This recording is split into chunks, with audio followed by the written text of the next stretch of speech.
بسم اللہ الرحمن الرحیم۔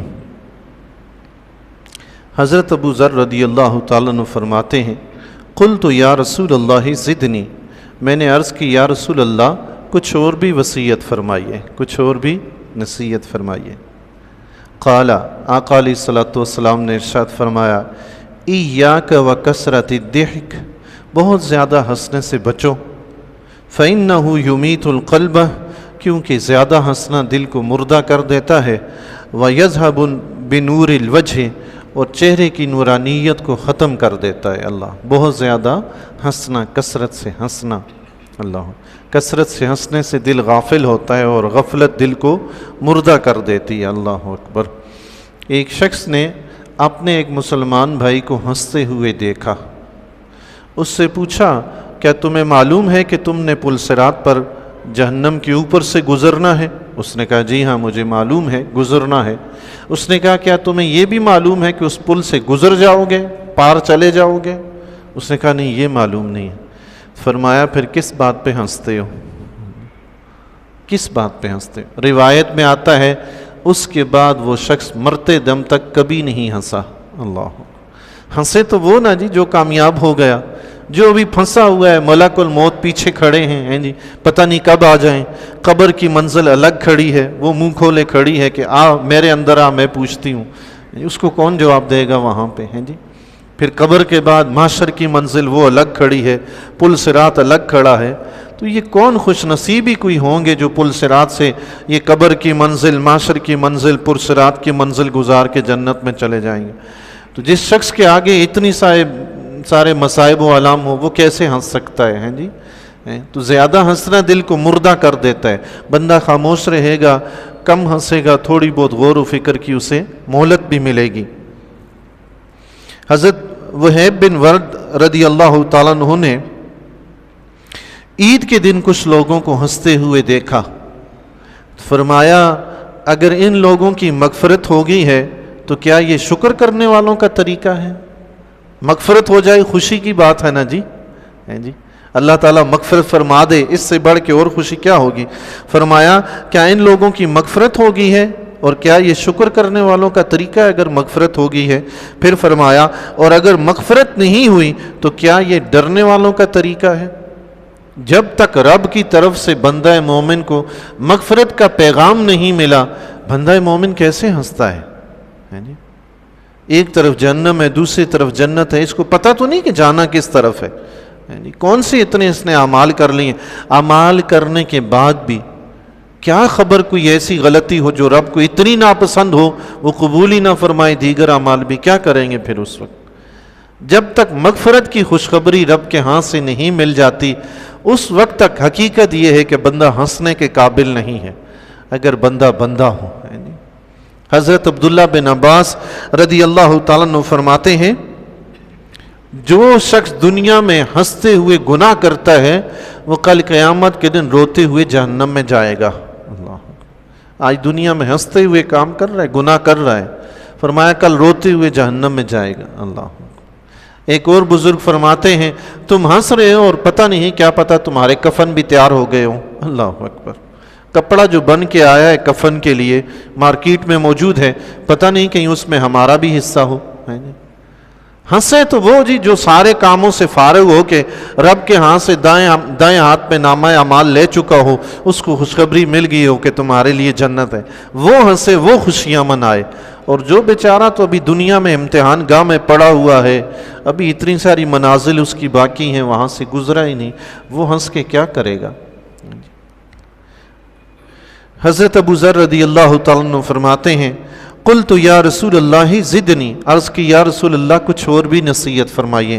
قال، آقا علیہ الصلوۃ والسلام نے ارشاد فرمایا، علیک بالصمت الا من خیر، تجھ پر خاموشی لازمی ہے، ہمیشہ خاموش رہو، منہ بند رکھا کرو، مت بولو، زبان کو مت کھلنے دو۔ الا بخیر، الا من خیر، ہاں اگر بات کرنی ہی ہو تو کوئی نیکی کی، بلائی کی، اچھی بات کیا کرو، ورنہ بالکل خاموش رہا کرو۔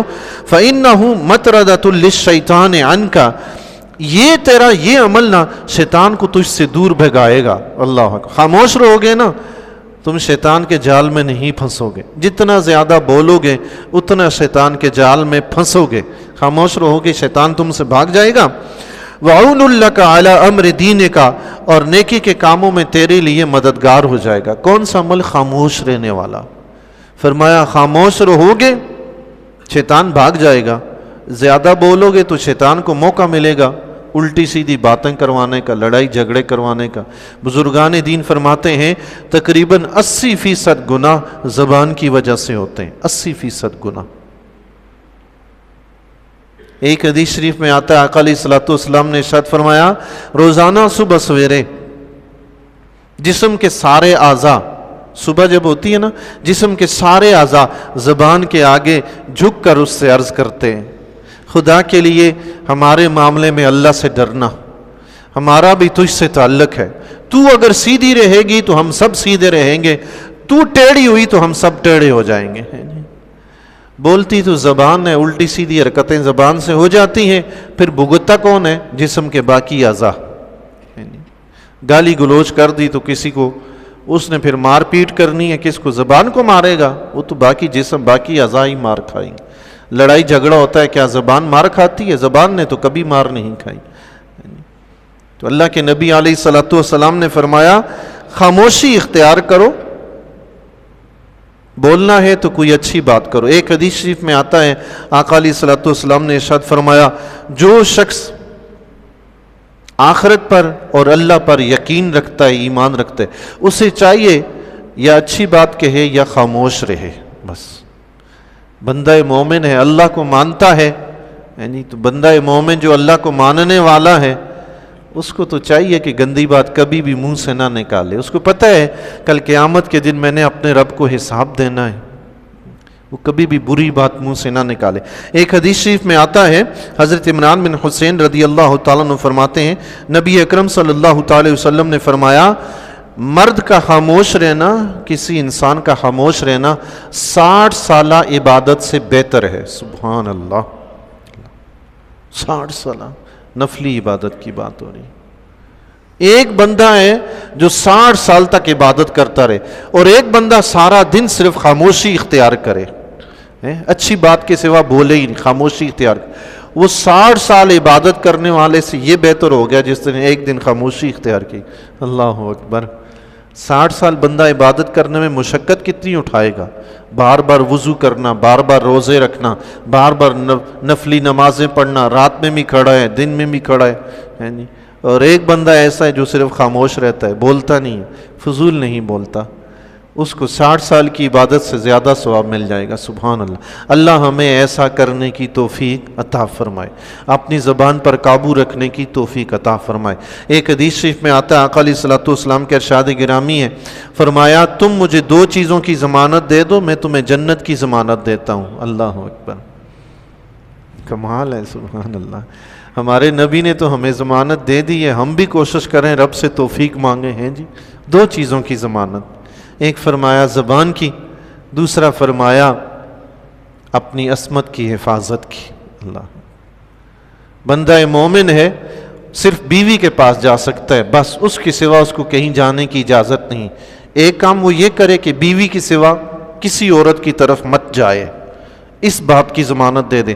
دوسرا کام یہ کرے اپنی زبان کی حفاظت کرے، مجھے 2 باتوں کی، ان 2 باتوں کی ضمانت دے دے، فرمایا میں اسے جنت کی ضمانت دیتا ہوں۔ سبحان اللہ!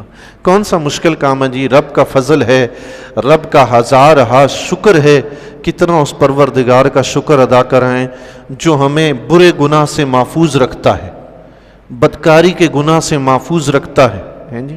پیچھے ایک ہی کام بچتا ہے، زبان کی حفاظت، بس اس کو کریں، زبان کی حفاظت کریں، اللہ کے نبی نے جنت کی ضمانت دی ہے۔ سبحان اللہ! ہمیں اپنی زبان کی حفاظت کی توفیق عطا فرمائے۔ آخری بات سماعت فرما لیجئے، حضرت ابو ذر رضی اللہ تعالیٰ عنہ فرماتے ہیں قلت یا رسول اللہ زدنی، میں نے عرض کی یا رسول اللہ مزید نصیحت فرمائیے۔ قال، آقا علیہ الصلوۃ والسلام نے فرمایا علیک بالجہاد فإنہ رہبانیۃ امتی، فرمایا تم پر جہاد کرنا لازم ہے اور یہ جہاد میری امت کی راہبانیت ہے۔ سبحان اللہ! راہبانیت کیا تھی؟ حضرت عیسیٰ علیہ السلام کے بعد آپ کی جو امت تھی عیسیٰ علیہ السلام کی امت، چونکہ عیسیٰ علیہ السلام دنیا سے غیر شادی شدہ، اللہ تعالیٰ نے انہیں آسمان پہ اٹھا لیا، زندہ اٹھا لیا تھا، انہوں نے دنیا میں ابھی شادی نہیں کی تھی۔ حضرت مریم رضی اللہ تعالیٰ عنہا، ان کی بھی شادی نہیں ہوئی تھی، بغیر باپ کے حضرت عیسیٰ علیہ السلام پیدا ہوئے تھے۔ تو عیسیٰ علیہ السلام کی جو امت تھی، اس قوم نے حضرت عیسیٰ علیہ السلام کے نام پہ مردوں نے اپنے آپ کو کنوارا رکھنا شروع کر دیا کہ ہم ساری زندگی شادی نہیں کریں گے، عبادت میں گزاریں گے۔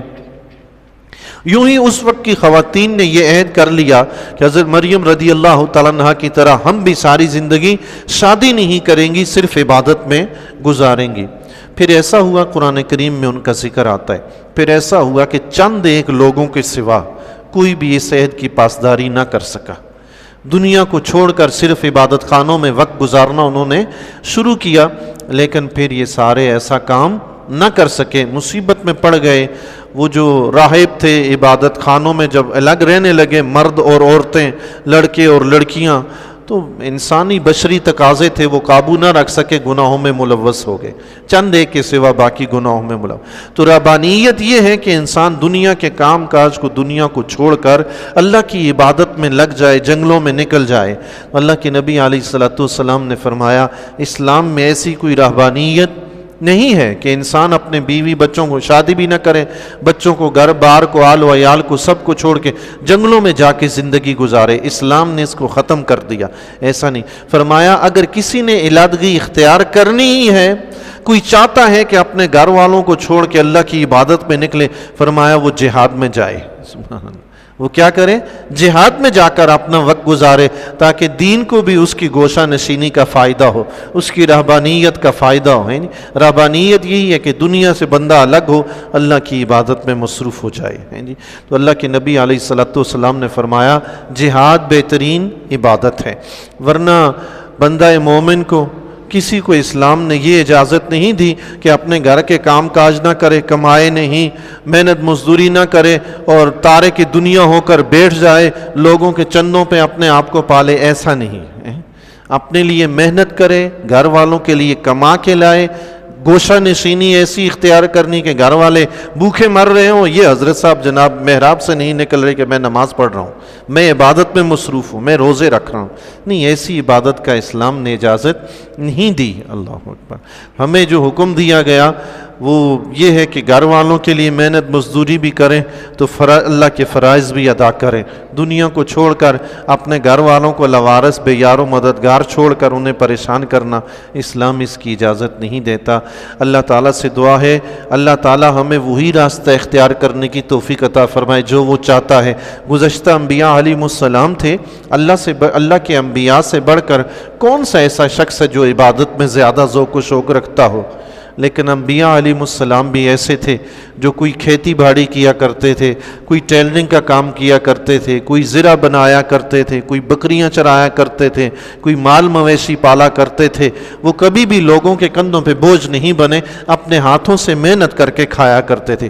حضرت سلیمان علیہ السلام کے بارے میں آتا ہے، آپ علیہ السلام کو اللہ تعالیٰ نے ساری دنیا کی سلطنت عطا فرمائی تھی، لیکن حضرت سلیمان علیہ السلام زنبیل اور پنکھے وغیرہ بنا کر اپنی گزر اوقات کیا کرتے تھے۔ سبحان اللہ، سوری دنیا کی بادشاہت ہے مگر محنت مزدوری اپنے ہاتھ سے کر رہے ہیں۔ اللہ تعالی ہم مسلمانوں کو بیدار ہونے کی توفیق عطا فرمائے۔